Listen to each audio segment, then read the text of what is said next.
James, are you with us? Yes, I am. How are you? Oh, I'm just great. You're with Project Freedom Radio Network. We're live on the air right now. Okay, great. Yeah, terrific. I tried to get you a little bit earlier, but I guess we never had a good connection here. So, but that's good that you're with us now. And you have a new movie out, The Hidden Hand. Yes. And it sounds very, very exciting. Can you tell us a little bit about it? Yes. It's a film. It's the whole title is called The Hidden Hand: Alien Contact in the Government Cover-Up. Right. And I think it's kind of walks you through the whole trajectory of the UFO ET phenomena. And so if you know nothing about it, then it's pretty kind of in-depth, like leading you through the nuts and bolts. And if you know something about it, then it also goes into many different aspects. And so I think everyone can learn something. And, right now it's been pretty well received. It's won 5 awards so far. And it's been in Google Play. It's been on their top 10 list of documentaries for the last 3 weeks. Oh, that's wonderful. Yeah. Anything to be able to get the word out. Do you think that this whole thing started like in 1947 with the Roswell incident, or was it prior to that? I think it was prior to that. I mean, if you look at like the ancient sagas from Hinduism, or even you look at the Egyptian myths, or you look at the myths from Sumeria, it all seems to indicate that there already was some kind of ET beings at that time. And I think it's just most recently that we've come to the realization maybe that there is a government cover-up here. Yeah, I think it's pretty clear there is. And I mean, I think it's pretty, when you start looking at it, it's pretty evident why. First off, if you look at when the Freedom of Information Act came about, when President Carter took office, there was a window of a couple years where we could get documents, and a lot of those documents are very, very indicative that there was a cover-up. It's major generals, and or you would have people from the CIA, the science director from the CIA talking to the director of the CIA, saying that this phenomenon is real and that they're concerned about it. So there was a cover-up, because when the CIA and the FBI and the Air Force was saying there's not a problem and Project Blue Book is just nonsense, it's swamp gas, it's Venus, whatever, then they were actually studying real cases that they were concerned about, especially about UFOs over military sites and nuclear sites. Wow. I've looked into a little bit of it myself, and of course we've had different guests on here, Stephen Bassett, and different ones that have gone into quite depth on the thing. And I know that a lot of them, Richard Dolan and such, are really looking for some kind of disclosure. What's your opinion on that? Do you think we'll ever will get disclosure?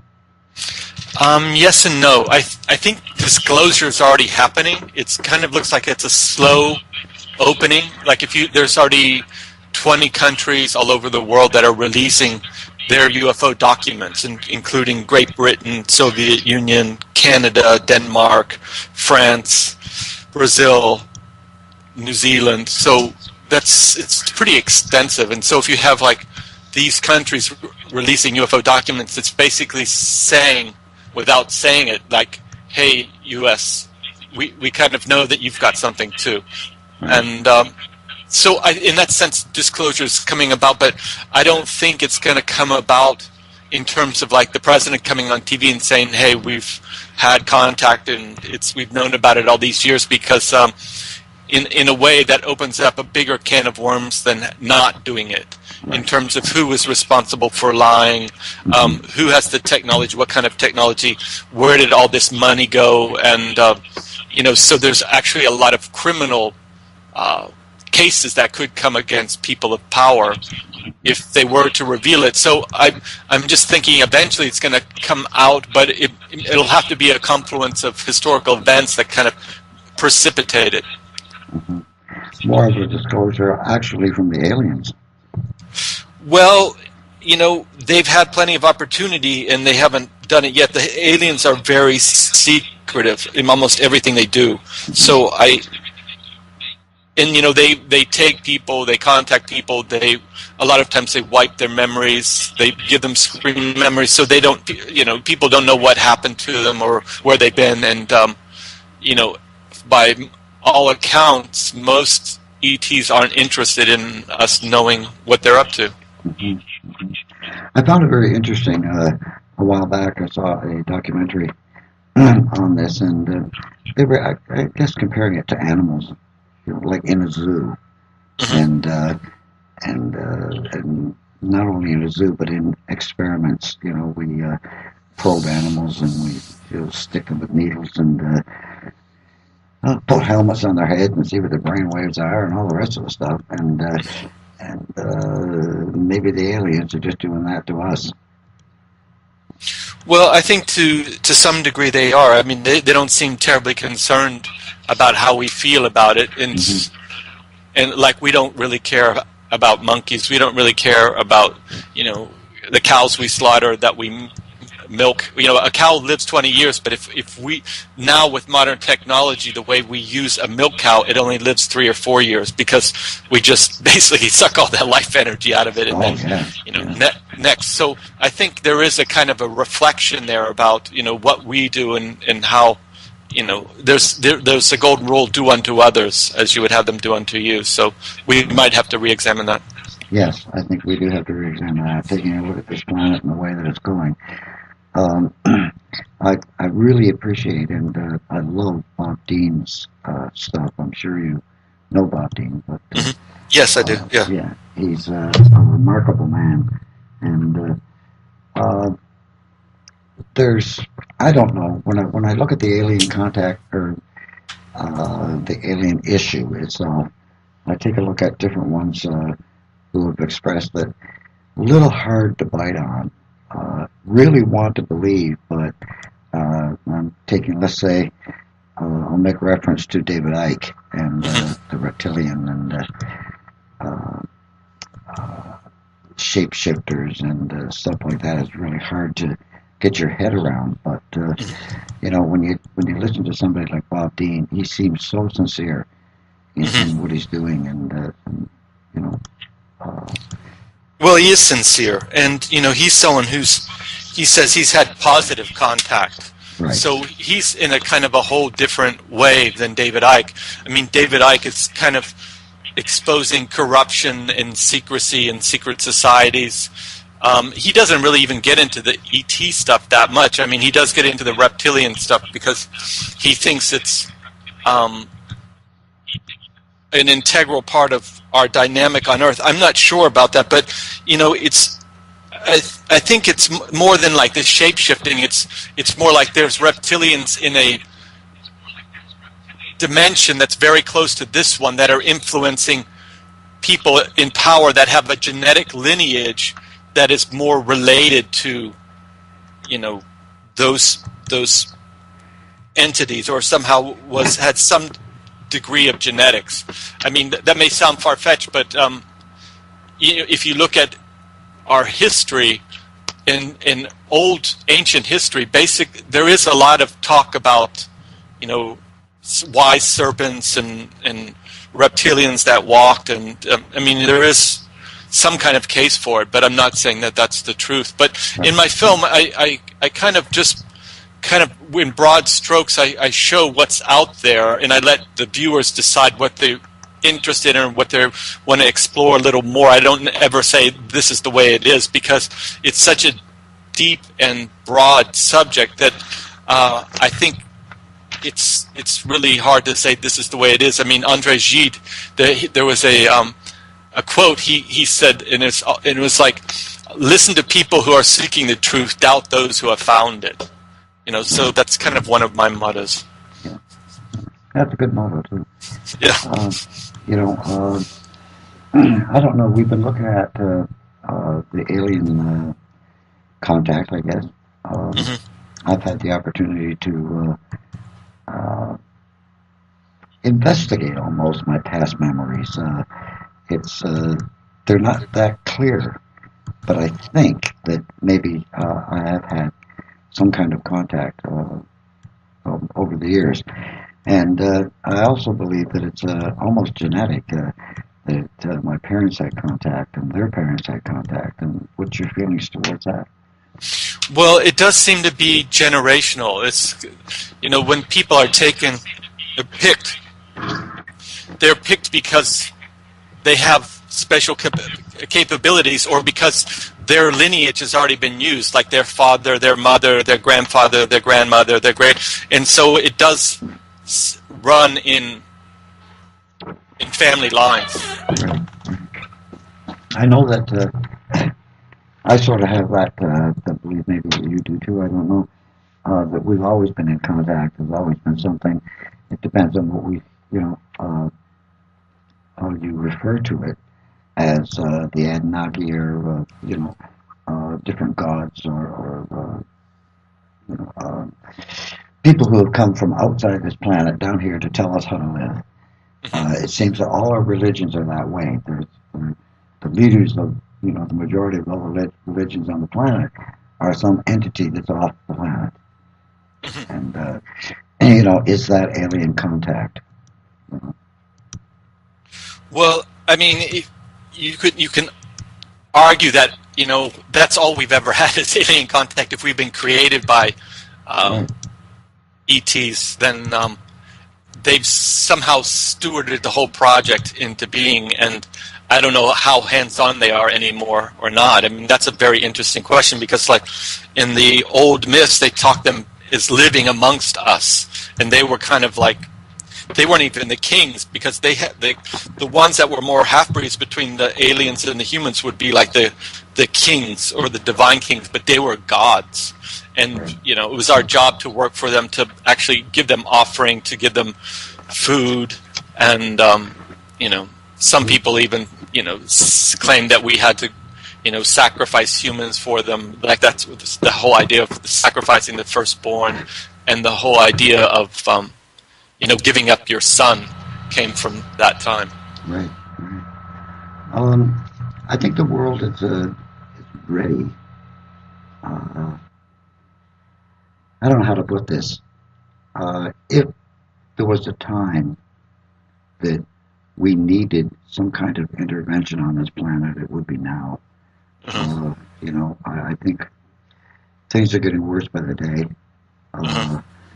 And I don't like to be a defeatist or in a negative sense all the time, but there's a reality part here too. That if we check on our good scientists, let's say, I just saw a video with Michi Kashu, and his different statements were that it would take 50 to 100 years to clean up Fukushima. That right. Fukushima is an apocalyptic event that has happened over there, and that continues to happen with the meltdown of 3 reactors. And we have different prophecies. I'm going to read you one here. It's a Hopi prophecy. I don't know if you've heard it before. Okay. When the birds fall from the sky and the animals are dying, a new tribe of people shall come onto the earth, from many colors, classes, and creeds, who by their actions and deeds shall make the earth green again. They will be known as warriors of the rainbow. That is one of the Hopi prophecies, and it's just about time we could have some help here. Well, I agree we could have some help, but I don't know if we're going to get it. I'm thinking that I don't know if it really makes much sense to help us out. If you think about, like, if you help us out, what have we really learned? I mean, the thing, if you look at the state of war, or like Fukushima, one that it could happen is a catastrophe, that it hasn't been an international task force, like every nation, every expert, they're doing with all the resources of the earth, piled on there to stop it. We haven't done that, and in fact, we've ignored it. And you hardly hear about it on the news. I mean, you hear about it sometimes, and now a little more because it is really bad. But the whole Pacific is already radiated. So I think if that mentality doesn't change in terms of making war here in Syria and just everywhere, does it make sense to save us so we can bring that whole kind of consciousness out into the galaxy? I don't know if that makes sense from their point of view. I mean, if they saw that we could change, or that we are changing, and that our consciousness is expanding a little, but why would you enable someone who would be a total threat and add chaos? Can you imagine when we have the technology to blow up planets and suns? And it's Michio Kaku talks about how a first degree civilization, which we're not yet, is one that has total control over everything on a planet. A second degree civilization would have total control of everything in a solar system, and then the third degree would have total control over everything in a galaxy. And with that kind of power, I think, comes responsibility. So that's why I don't know if we're going to get people coming in and saving us, because we haven't shown that we can be responsible. True. Boy, I guess I have to agree with you there.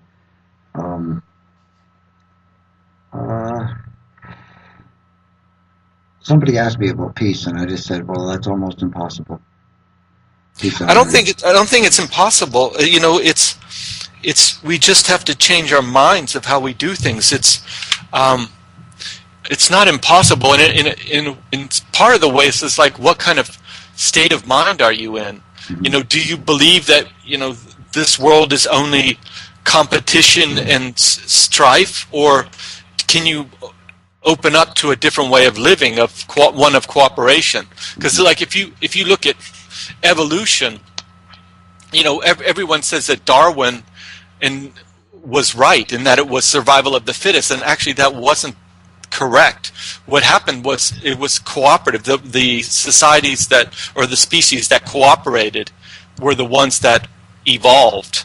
And if you look at cells, there came a certain point where they couldn't increase their membrane, and so then they had to learn how to divide themselves up, and then they became amoebas. Right. And then when they couldn't increase their size to be efficient anymore, then they started becoming these multi-cell organisms. And we are that too. It's like we're not a single entity. We have 40 trillion cells in our body, and so that is basically our consciousness, our identity is more like the government of this body that we're in charge of. And so I think perhaps where we're going now as a species is we're taking that to another level in terms of connecting with the internet, and we're becoming connected as humanity. And that's a possibility, but we definitely have to change some of our ideas about how we cooperate. Yeah, I think we have to change it an awful lot. When I was talking about peace and what does that mean to you as an individual? I'm, let's say, Roman Catholic, and this is the way I see peace, and you're Muslim, and this is the way you see peace. And, what kind of peace do you want? And, do I want everybody going to Mass on Sunday? Like, it's, that's basically what I'm talking about when it comes to the peace end of it, is how do we actually get along? And I think that, unfortunately, it's only order through chaos that we will get peace. There has to be a climatic event, a big event of some kind, to be able to draw people together, because they seem to draw together with a big event, don't they? World War II, let's say. They pull together, and there has to be something there to be able to say, okay, we are, bang. I know that on my page right now, if the people scroll down just a little bit below the hidden hand advertisement, you'll see humans have changed it, and it was a beautiful picture of the Earth out in the galaxy. And then next to it, there's another picture of the Earth, which is just all flags. And I'm basically saying stop the insanity. But Right. we put borders all over the place, borders within our minds of different people and different things. Let's get away from the idea that I'm Catholic and you're Protestant, or I'm black and you're white, and you're Jewish, or whatever, and say I'm human. Right, exactly. That's what Krishnamurti said. He said that whenever you call yourself a Catholic, a Jew, a Hindu, a Buddhist, that you're creating separation and divisiveness, because we're all. That's not what you are. You're a spiritual human being, and I think if you start at that level, then that's the way to go. I mean, I've traveled all over the world, and everywhere people are very kind and helpful, and I think that's the best education anyone can have, is just to know that you don't really have to be frightened of other people just because they speak different languages or live in a different country. Mm-hmm. Yes, I think we have to be frightened of governments, maybe, but we don't have to be frightened of people. Right. There was an experiment happened over in Iran, and the Iranian people sent pictures of the Israeli people over to Israel and put underneath the picture, "We love you." And they expected really bad things to happen because they did that. And here a bunch of people from Israel did the exact same thing. Took pictures of Iranian people and or Israeli people, and said, "We love you." And the people, love each other, but the governments hate each other. Yeah, but maybe those are also the youth. So, maybe there is hope in that regard, because, like, if you look at, what happened in 1948 and the creation of Israel, there was a lot of bad on every side, and so people have that very kind of constricted, warlike mentality still, and it's possible that maybe generations that come will ease up on that. I hope so. I would like to think that my grandchildren had a beautiful planet to live on, and unfortunately, I really believe that the populace lives in a hypnotic trance that has been imposed on them by the corporate elite scumbags of this earth. And a lot of people, I guess what I'm getting to is that they go into the shop at Walmart. I'm sorry, no, they go and work at Walmart 40 hours a week, and then they go home on Friday night and they have their supper and they go back to Walmart and spend all their money. And it's a vicious circle. Right, it is. And, as far as Agenda 21 goes, they've all come into the urban areas and they go into little white boxes and they put 7 locks on because they're told that people are going to steal everything, so they're super paranoid. And all they want is their Xbox and their 60-inch plasma TV and sit back and relax and say they've been told that they are happy. And they're not vibrating at 7.8 hertz. The same as the Earth. We vibrate at the same as the Earth. Get out, take a walk, do something. But don't just stay in the little white box that they want to put you in. And I don't know. No, I agree with you. But I mean, you have to. I think if you think of it in terms of, like, there's always, when you look at it, it looks pretty hopeless. But I think if look what you're doing. You have a radio show. It's Project Freedom. I mean, that's amazing, and I'm sure you have a lot of people that listen to you and are inspired by what you do. So that's a real service, and I'm sure you're doing it, not for. You're probably doing it because you believe in what you're doing, and you think you want to help. And I think if everyone does that, that's what does change things. We don't have to look for the big changes, but if everyone changes is in their own way as they can, then that will be a big change. Well, We got a little thing here at the top under Listen Live that says we have no sponsors. Please donate at the bottom of the page, and we depend on those donations, and they're very minimal to be able to do it. But we do not take any sponsors, and one of the reasons why, James, that we don't is that we don't want to be told what to say on the radio. We don't want our guests to be told what to say. You should be able to have the freedom to be able to speak your own opinion and go with it that way. Right. And we do broadcast through 55 different networks to 149 countries, and we have a very wide range of listenership. And mostly, of course, United States, Canada, and for some reason or other, Ireland. But, well, that's amazing. You have so you have actually a lot of people listening to your shows. Right. That's amazing. That's great, because look how much influence you can. That's a big contribution. Well, it's only with guys like you that come in and be able to, inform people. This is the main thing. I think that people who aren't informed can't make good decisions. And, we need to be more informed, and we need to be not only in the entertainment end of it, but in the factual end of it. I think some of our cohorts there, Kerry Cassidy and Bill Ryan, Project Avalon, Project Camelot, and they're doing a terrific job.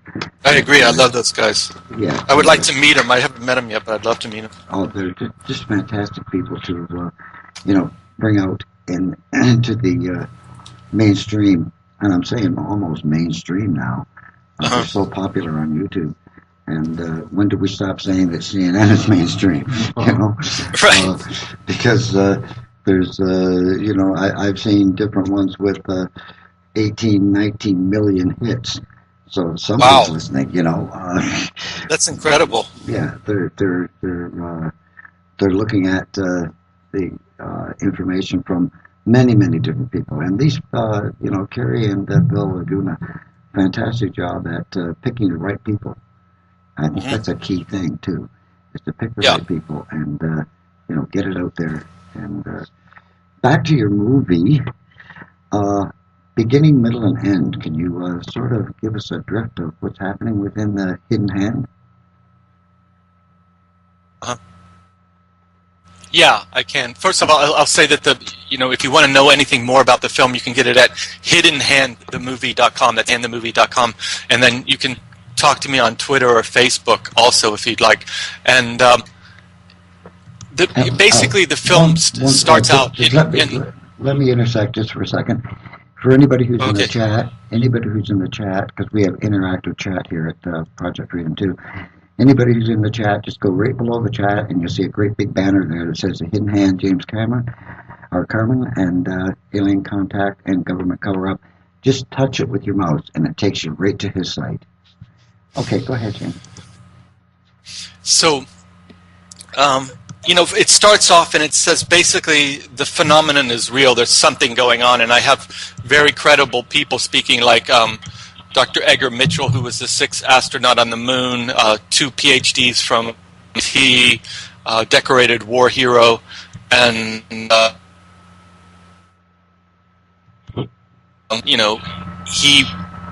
when he came back from the moon, he grew up in Roswell, and so all the old timers in Roswell approached him because authority had told them quiet about what they had seen and what they knew. And so they went to him and they presented their story, saying that a craft had fallen, there was debris, and that there were bodies. And then he went to the Pentagon and had that corroborated, that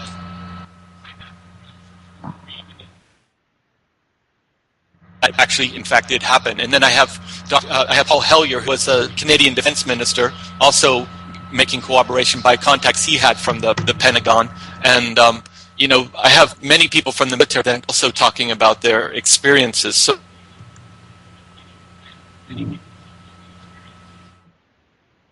abductees and what that means, and that there's usually what happens is kind of a sexual experimentation, taking sperm and ova, and that then after that I go into the military involvement, that there's black budget projects called SCs, which are secret access projects that that most people don't know about, and that large amounts of money are funneled into, and that there's some about ETs and aliens. And basically how the government, or let's say the secret military or in the secret government, cover up what they're doing in terms of developing technology that originated from ET, all the research and development they're doing with ET, and the craft that they've already developed now. So if you see UFOs in the sky, it might not necessarily be ETs, it could be our own craft. And then it goes into different types of ETs, the ones that are commonly talked about, goes into implants, that people report having implants put in their body by the ETs for various reasons. And then it goes into what I call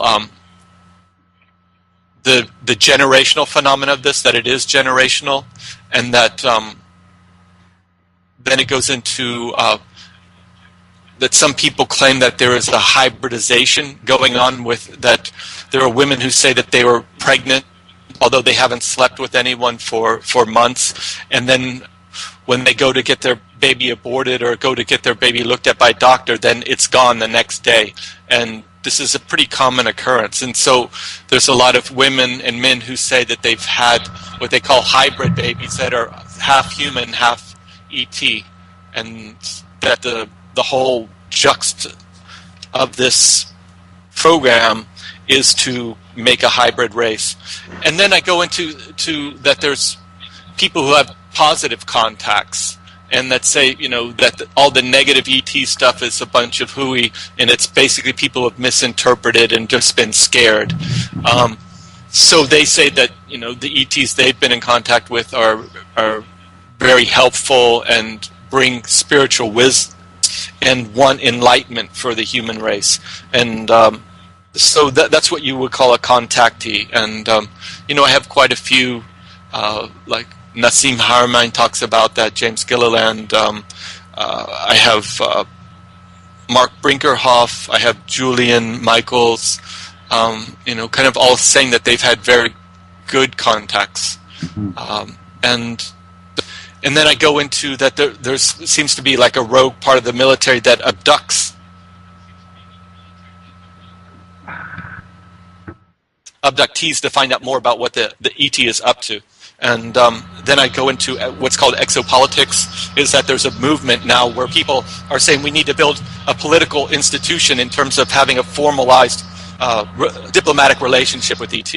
And then I am talking about galactic consciousness. That's what I call galactic consciousness, and that's basically us expanding out through the solar system and galaxy, but it's also about our new understanding of physics and consciousness, and that we are expanding in our minds, and we're expanding in our ideas of what dimensionality is, and that basically we might be able to be in more dimensions than these three that most of us perceive ourselves to be in.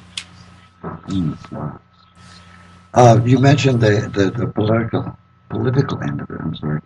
Yeah. The exopolitics end of it. Have you met Alfred Weber? I think I have met him once. I can't remember where. I met him briefly. Yes. Okay. Yeah, I was just curious on that. We went to the same school together, or not together, but at separate times, but we went to the same school. Of metaphysics, actually. Okay. Yeah, and I know Alfred quite well. Over at Exopolitics, he does a fantastic job too. Yeah, of course he does. I know about him. I just met him briefly, and I think it was at a conference. But yeah.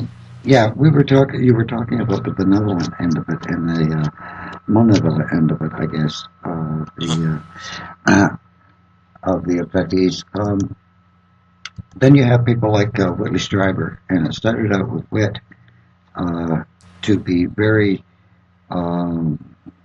malevolent, I guess. It was very scary. It was very horrifying to him what was happening. But by the end of the book, Communion, let's put it that way, he found out that they were a benevolent type of entity.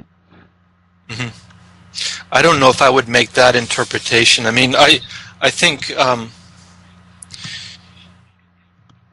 what he would say is that, you just don't know. It's like it's living inside the mystery, and every day the question is unanswered because it's so perplexing, and the whole phenomenon in his experiences they're so baffling. And sometimes he was taken, and he was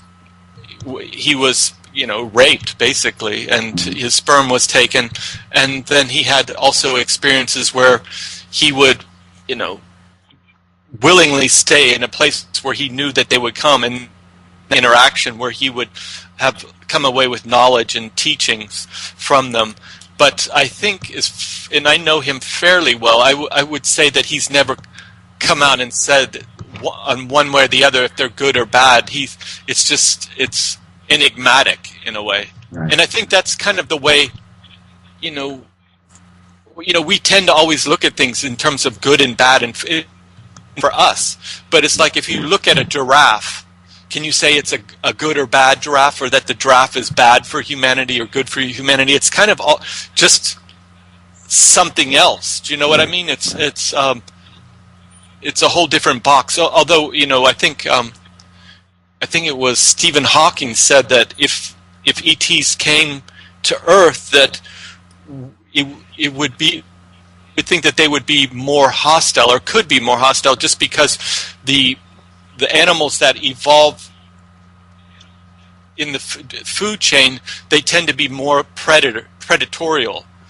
So if you have the lions and the tigers, and so I mean, I don't really think that's totally true, because you also have elephants and whales and porpoises, and they're not predatorial. But maybe there's both kinds. Maybe we just haven't figured things out yet.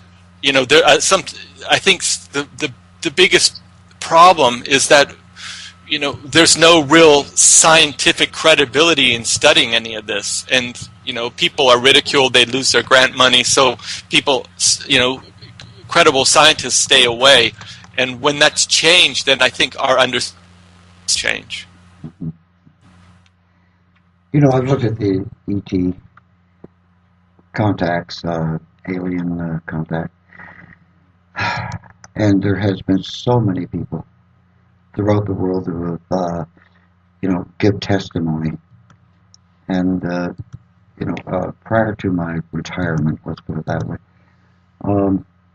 I practiced law, and if I had 5 witnesses to a crime, you could darn near 100% say that person's going down, because there's 5 witnesses. We have thousands, or hundreds of thousands of witnesses to UFOs, and it still isn't accepted. Yeah, that's true. I mean, a little bit of a sea change where people aren't quite as ridiculed as they were, and it seems like the whole UFO movement is a little bigger than it was, but maybe that's just because I'm in it, so I don't have a good sense of perspective. But what are your ideas on that? Well, I'm in it too, and I've been here for 3 years, and it seems to be accelerating, but maybe it's just, as you say, because we're so close to it. But, and again, maybe Hollywood movies and sitcoms and stuff like this about alien contact seem to be very popular. So maybe it's just a time that all of this stuff has just come to, that state of popularity that everybody's watching. I don't like what Hollywood does with it, because the majority of the time it's, horrible-looking creatures that come and invade the planet and tear us all apart. Yeah, it evokes a lot of fear. Yeah, it evokes a lot of fear, except for Paul. I really loved that movie. Right. And it was, one of those things that you can sit back and relax and enjoy. At the same time, it had a little tiny wee bits of facts in it, that I'm talking about location like Roswell and whatever. But, yeah, so maybe it is just the popularity of it, and I'm much more familiar, I guess, because I have so many different people on here as guests. who have had alien contact or are interested in it, like Stephen Bassett, of course, with disclosure, and I just, we're Friday night actually we're doing USOCs, which is a group of people, archaeologists, and they're going into a lot of different things, and it all is sort of UFO related. John, who is that? Stone Brothers. The Strong Brothers. Strong Brothers. Yeah. That's it. Stephen and Evan. Isn't that? Yeah, that's right. Stephen and Evan Strong. They'll be in. Large Stratton will be in that day too, and that's coming up this Friday, November 1st. And they have did a lot of archaeological digs and deciphered a lot of the different cave drawings and things in Australia, down under, and they have evidence that Nefertiti's Tutankhamun, who else, John? Nefertiti's Tutankhamun, Akhenaten, whatever, Moses, were there at a given time in Australia on different types of ships. And, it's very interesting when you take a look at it. And it makes sense because, they would have technology that they would just get in a scout ship and it would be a jaunt to us. Yeah. They had this temple energy grid system all over the earth. It was a civilization all over the earth. It wasn't just in one place. And so that makes total sense that you're going to find their footprint everywhere. I mean, even if you look in North America, there's so many kind of anomalous sites that indicate, there was here before the so-called Native Americans. Right. I know that I got involved with these people when they were just in the summer. They did a archaeological finds they were looking for there in Peru, and I followed a group of them down through the Sacred Valley to Cresco and different places there, and it was just fascinating what they were doing. And then we have them once a month. We have them on Project Freedom Radio to give us updates on what is happening. Large Stratton, Laird Stratton will be in this week, but it's fascinating what they've been finding, and it's all UFO connected too. So yeah, amazing stuff, I'll tell you. It's very, very interesting. Yeah, well, it's going to be soon. It will be accepted, and that everything else, the old history will just be like, oh, that was those. How stupid were those people? Yeah. And I hope it'll be also soon. It'll be like, oh, these guys were using combustion engines and sucking oil out of the earth, and how primitive was being the earth. And one of my pet peeves is like, humans as a species, we tend to have this kind of myopic vision that we can do whatever we want without any consequences. And so, it's like, okay, we can have 10 billion people here, but it does have consequences. And, we're in there's been 5 mass extinctions, and we're in a mass extinction right now. Animals and plants are dying off faster than any other extinction that we know about. So, I think at some level we've got to then stop saying, okay, well, we can do whatever we want, and we have to balance it and say, well, we can do what makes sense for really the whole, and that means all of the animals, the whole environment, because it doesn't make sense otherwise. It's because we all are connected, we're all living on the earth, and as you've seen in Fukushima, if one nation wants to just run amok, then it affects all of us. And when you talk about things running amok, and we got 400 reactors around this planet, and we've had 2 major, I guess, disasters with Chernobyl and Fukushima. Heaven knows what else can happen, and it's certainly. And here we have, in England, they have just passed signed a agreement to build a massive reactor. And you think, oh God, but nobody's learning anything here. We've got to get away from that attitude. As you say, we have to. Is it going to be good for the planet? And what about technology? What about Tesla technology and the different things that will happen? Let's say 100 years ago, towards free energy, and why don't we have it yet? Well, I think that's part of the whole UFO equation is because once you open that up, like free energy and anti-gravitics, then the way that mainstream physics is done will have to be recalibrated. And so if you have to recalibrate that, then those people who have that right now, then they don't have any kind of advantage over us, and those technologies will become available. And also, I think, control everyone financially. Not that they couldn't, but obviously you could charge for free energy. It's like, people are starting to charge for rainwater and, the fish in the ocean and, probably for sunlight soon, or oxygen. They could give us an oxygen tax and we have to start paying for oxygen. So, but yeah, I think it's time that happens. I mean, that is very crucial now, and hopefully there'll be an opening where we can all enjoy free energy. That would be absolutely wonderful. I know that when I was a kid, and I was walking around, let's say 12, 13 years old, and somebody told me that I'd be buying water, I would have looked at them and said, "You're nuts. Why would we buy water? 3/4 of the bloody planet is water. Why would you buy it?"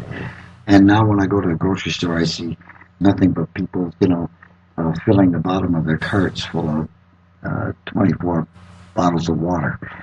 And which is horrible because it's made out of plastic, and that just goes in the Pacific, and it doesn't make any sense at all. No, and obviously the worst thing that people can do is drink fluorinated and chlorinated water, because that's really bad for the brain. For some reason, we allow ourselves to be dictated to, and so we have to drink this water that's not good for us. Yeah. Well, with the plastic bottles they make it look, are very toxic, and I'm not saying the water is, but sure as heck is once it gets into a plastic bottle, and and then where are they getting the water? Like, I know there's bladders full of water taken from the Great Lakes, over to China, and and that will have consequences on our mini ecosystem, because if you need water in your ecosystem to keep on bringing water and attracting water, so that's a problem. That's what I was in Africa and huge lake there in Kenya, and they have this whole flower industry built up around it. But in the last, I guess, 20 years, it's sunk 80 meters because they just take the water out, and then they grow those flowers and they fly them to Europe, and basically the water is in those flowers, and so it's taking water out of, making their country more and more arid, really. I know it's amazing. I saw some Google Earth shots. They have a video out there showing the global warming, and they started taking pictures of the Earth, I think in 1984 or something, and they did a time lapse that lasts like a minute or so, and you can see the different regions and how they've changed just since 1984 till now. And it's like Las Vegas was half the size in 1984 that it is now, and the lake that they feed out of is less than half the size that it was in 1984 because they're consuming all the water. I know you talk about a catastrophe where, like the whole Southwest there, people live where the water is actually pumped in there. There's not enough water there, but it's amazing. They have these sprawling megalopolises, and somewhere down the road there's going to be a problem. That's given. well, Mother Earth is going to do her thing, and Yeah. it's a catastrophe when you lose, 50,000 people.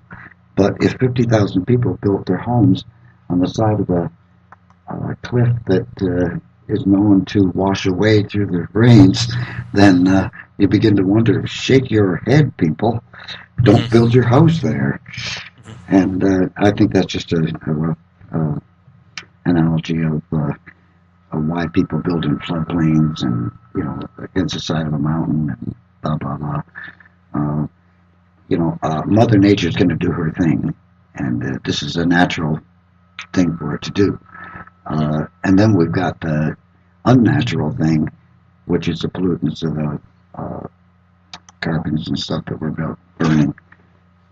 I know that with the chemtrails, that's another thing John and I were looking at, was the fact that they're building a glass bubble around the planet and with aluminum.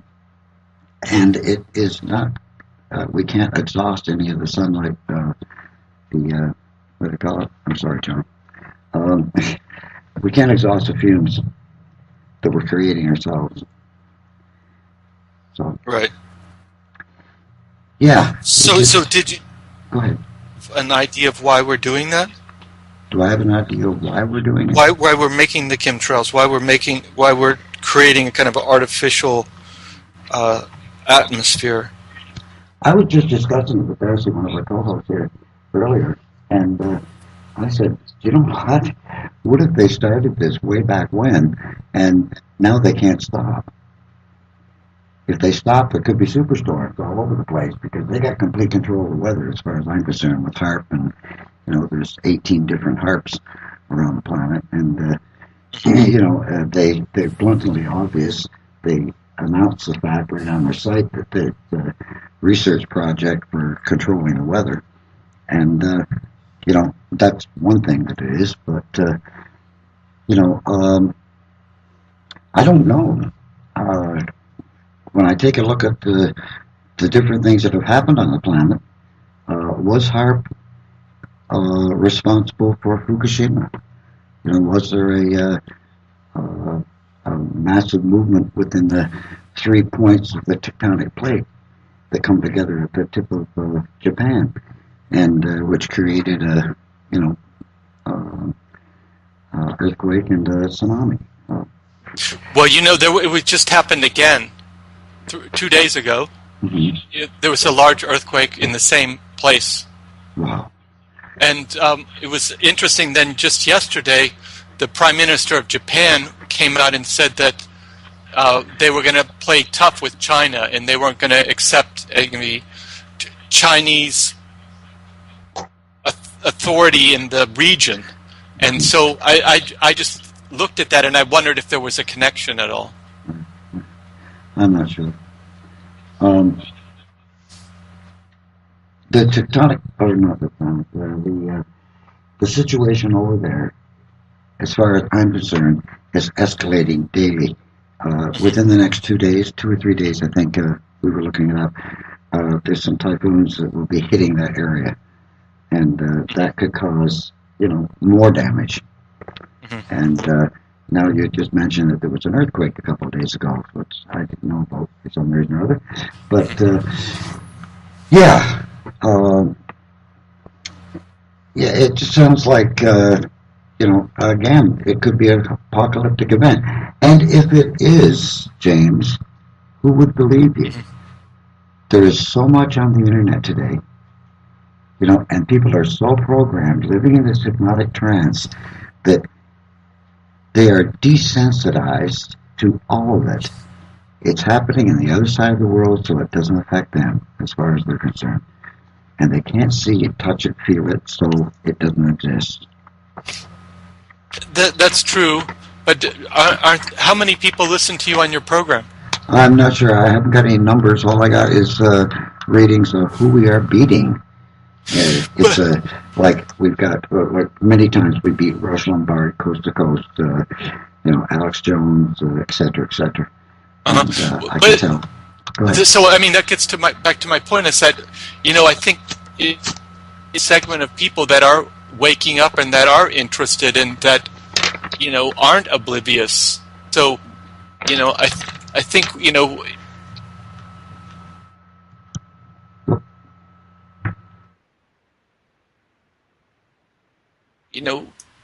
every movement was started with small numbers, and then it kind of developed into, the status quo. So I don't see why that can't happen now. Yeah. Well, that's what we're hoping for sure, is to be able to get the word out. And it certainly won't be just Project Freedom, but it'll be a collaborative effort between, all of the people out there working towards finding the truth. That's all we want to know is the truth. I've said it many times to one of my co-hosts, John, here, that what is the darn truth? Am I listening to William Blake, who has that video?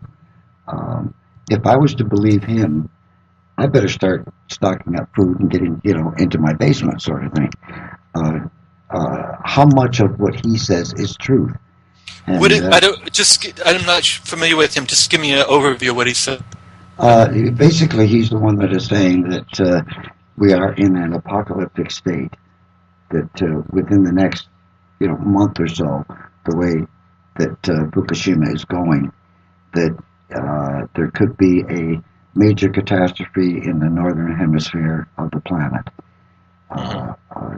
nuclear fallout type of event because of the meltdown and the explosions that happen because of the liquid hydrogen and liquid oxygen. Right. So basically that, and I'm not saying he's right.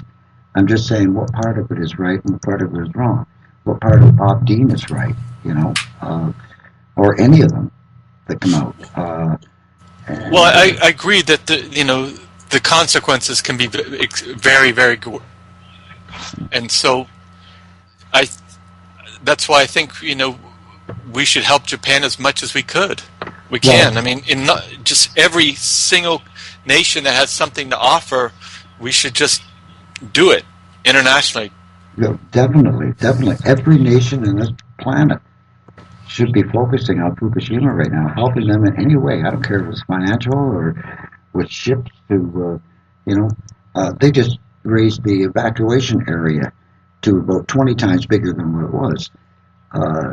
And they're telling you something, like people aren't listening to what they're saying. They're saying this is going, it's getting out of hand here.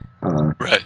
There's a situation here that should be looked at very seriously, and it should be looked at through all the nuclear regulatory commissions throughout the planet. Everybody should be helping them instead of criticizing the government, like the government of Japan is lying to all the people. And these are what I always call plausible explanations, and people accept plausible explanations as a matter of fact. And I think a very good example of that, James, is the fact that on January 1st, one year, 5,000 birds fell out of the sky in Arkansas. And on January 1st, the following year, 5,000 birds fell out of the sky. Now, we got a major problem here with birds falling out of the sky on January 1st for some reason or other. The biggest thing is, it came across CNN News, mainstream media, that they all died of brain hemorrhage, and everybody went, oh, I see, they died of brain hemorrhage. Why? What caused the brain hemorrhage? Nobody asked the question. It was a plausible explanation, they accepted it, and they let it go. And I think the same thing with playing down the Fukushima situation to plausible explanations. People are sitting back in their living room with their little 60-inch TVs and accepting all of this rather than questioning it. I think we have to be able to start to question why these things are happening on this planet. What is the truth about Fukushima? I don't want to go into my house for 2 months. And as I said to Darcy, one of our co-hosts here before the program, you're supposed to stay indoors and have enough food and water to supply yourself for 2 months. Well, what happens after 2 months? Do you understand nuclear fusion? Do you understand that meltdown does not stop in 2 months? It continues. Right. It's called the China syndrome. Uh-huh. Like, hello? So we're not getting any real answers here. Right. Well, we'll see how it all plays out. Yeah. But I think, again, I want to reiterate, I personally think it's good to know what's going on and to know the facts, but I think it's also not to, I choose not to sink into what I call fear mode, to let all this stuff, so frightened that I'm incapacitated in a way. Right. And it's more like, it's not like I can't do anything, it's more like my whole, body and energy field then constricts. And if it constricts, then, I have a hard time living my life to potential. And that's what I want to live my life to potential now, so I can be of help to other people, so I can be an example to other people. So I just would like to reiterate, I think, you still have to always be aware of what's going on, but also connect to what's good in your life and connect to the divine spirit. And, I think you can't do any better than that. Well, I think that if humanity came together, again, through chaos comes order, and we will get, our stuff together. But unfortunately, it looks like we may have to go through some, pretty bad times before we do get our stuff together. But I do have faith in humanity that we will survive ourselves. Mm-hmm. Anyway, James, thank you so much for coming over. We've been on an hour already. Yeah, we're by quick. And yes, underneath the chat, of course, we got The Hidden Hand, Alien Contact and Government Cover-Up by James Carman. And you can just click that link and it'll take you right over there. And everybody should take a look at that. And there's a trailer over there. You can take a clue. Great trailer. Tells you what the thing's about. And thank you very much for coming over, James. Thank you so much for having me. It's been a pleasure to speak with you. And, if you ever would like to speak to me again, I would be very honored. Oh, the honor is ours for sure. And hopefully very soon we'll get together again. Thank you. Okay. All right. Take care. Bye. All right. That was James Carman. And The Hidden Hand is the name of the documentary film, Alien Contact and Government Cover-Up.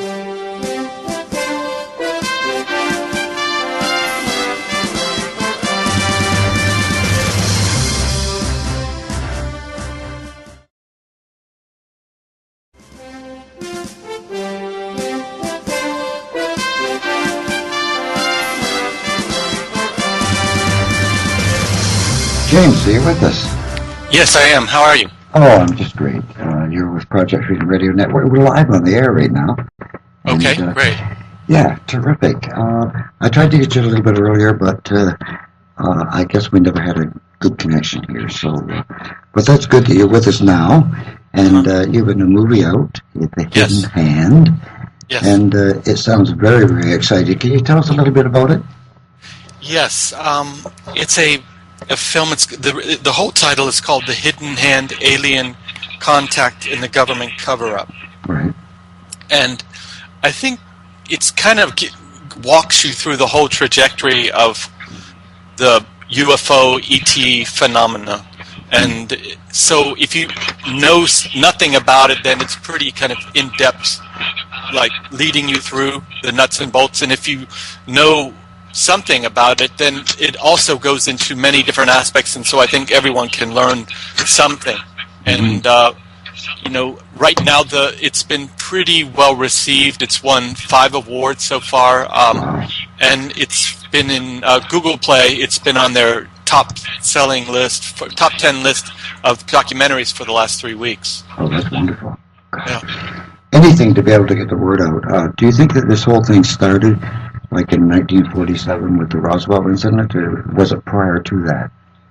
I think it was prior to that. I mean, if you look at like the ancient sagas from Hinduism, or even you look at the Egyptian myths, or you look at the myths from Sumeria, it all seems to indicate that there already was some kind of over the world that are releasing their UFO documents, including Great Britain, Soviet Union, Canada, Denmark, France, Brazil, New Zealand. So it's pretty extensive. And so if you have like these countries releasing UFO documents, it's basically saying, without saying it, like, hey, U.S., we kind of know that you've got something too.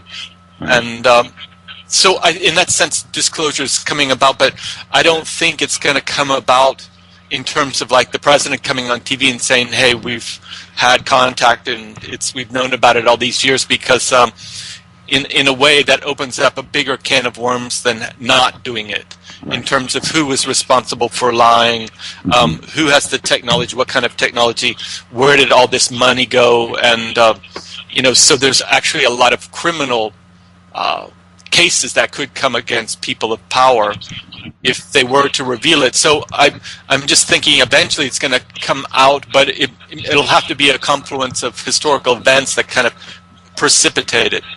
Mm-hmm. More of a disclosure actually from the aliens. Well, they've had plenty of opportunity and they haven't done it yet. The aliens are very secretive in almost everything they do. So they take people, they contact people, a lot of times they wipe their memories, they give them screen memories, so they don't, people don't know what happened to them or where they've been, and by all accounts, most ETs aren't interested in us knowing what they're up to. Mm-hmm. I found it very interesting. A while back, I saw a documentary on this, and they were, I guess, comparing it to animals, like in a zoo, and not only ET beings at that time. Mm-hmm. And I think it's just most recently that we've come to the realization, maybe, that there is a government cover-up here. Yeah, I think it's pretty clear there is, and I mean, I think it's pretty. When you start looking at it, it's pretty evident why. First off, if you look at when the Freedom of Information Act came about, when President Carter took office, there was a window of a couple years where we could get documents, and a lot of those documents are very, very indicative that there was a cover-up. It's major generals and or you would have people from the CIA, the science director from the CIA talking to the director of the CIA, saying that this phenomenon is real and that they're concerned about it. So there was a cover-up, because when the CIA and the FBI and the Air Force was saying there's not a problem and Project Blue Book is just nonsense, it's swamp gas, it's Venus, whatever, then they were actually studying real cases that they were concerned about, especially about UFOs over military sites and nuclear sites. Well, I've looked into a little bit of it myself, but of course we've had different guests on here, Stephen Bassett, and different ones that have gone into quite depth on the thing, and I know that a lot of them, Richard Dolan and such, are really looking for some kind of disclosure. What's your opinion on? Do you think we ever will get disclosure?